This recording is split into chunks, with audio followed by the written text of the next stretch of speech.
민주당과 대통령께서는 참 편하고 좋은 것 같습니다. 뭐 약속했다가 이 사정이 달리 생기면 또 바꾸고 전당원 투표해서 바꾸고 뭐 하면 되니까 이 당헌이나 규정이란 게 심지어 나아가서 국가의 법률까지도 뭐 필요할 때는 쓰고 필요 안 하면 바꾸고 아마 이런 생각에 젖어 있는 것 같습니다. 특히 민주당은 급할 때마다 전당원 투표라는 걸 동원해서 말을 뒤집는 데만 썼습니다. 전당원 투표라는 말은 전체 당원의 뜻을 모은다는 말인데 이제 민주당발 전당원 투표는 앞말을 뒤집는다는 뜻으로 아마 사전에 올라가야 되지 않을까 이런 생각이 듭니다. 비례정당 만들지 않겠다고 했다가 만드는데도 전당원 투표, 기초의원 공천하지 않겠다고 했다가 공천하는데도 전당원 투표, 또 이번에 서울 부산시장 공천하지 않겠다는 당헌을 바꾸는데도 전당원 투표. 참 편리합니다.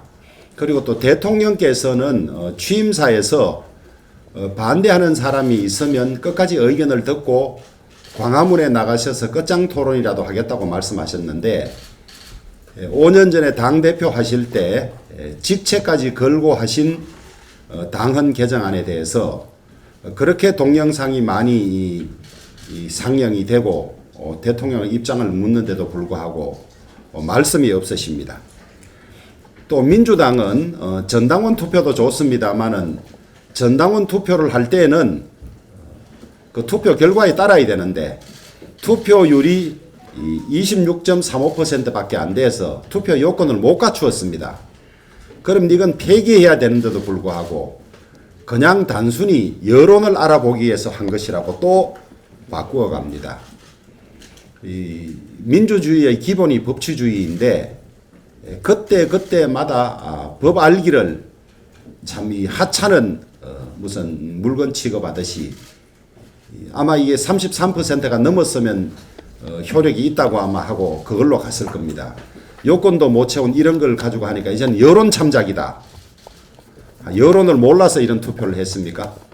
짜고 치는 이런 전당원 투표에 어떤 결과가 나올지 모르고 여론을 알아본 겁니까?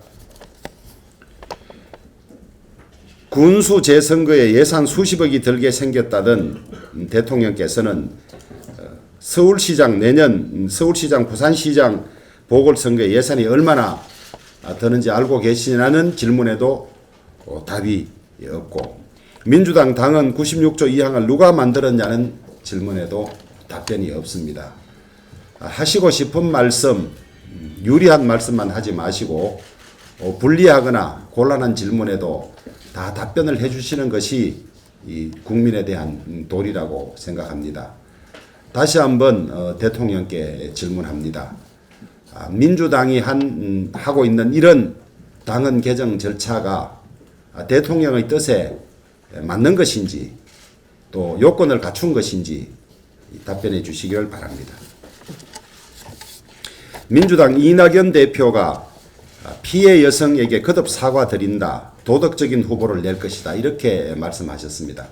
지금까지는 도덕적이지 않은 후보를 내서 이런 일들이 생겼습니까? 박원순 전 시장에 대해서 얼마나 침이 마르게 칭찬해 왔습니까? 미투 사건에서는 피해자 중심주의를 견고하게 지켜왔다는 민주당이 권력형 성폭력을 조직적으로 옹호하고 은폐하고 축소하고 여기에서 나아가서 2차, 3차 가해를 서슴지 않는 이런 것이 피해자 중심주의입니까? 정작 당사자 피해 여성은 이 대표와 민주당에 도대체 무엇을 사과한다는 뜻이냐? 라고 다시 질문을 하고 있습니다. 오죽하면 민주당이 말하는 피해 여성에 자신이 포함되는 것이 맞느냐까지 질문하고 있습니다. 사과의 가장 큰 방법은 처벌받고 책임지는 것입니다. 수사가 지지부진한 것에 대해서도 지적을 하고 수사를 독촉해야 할 뿐만 아니라 후보를 내지 않는 것이 가장 제대로 된 피해자에 대한 사과라는 점을 다시 한번 지적합니다.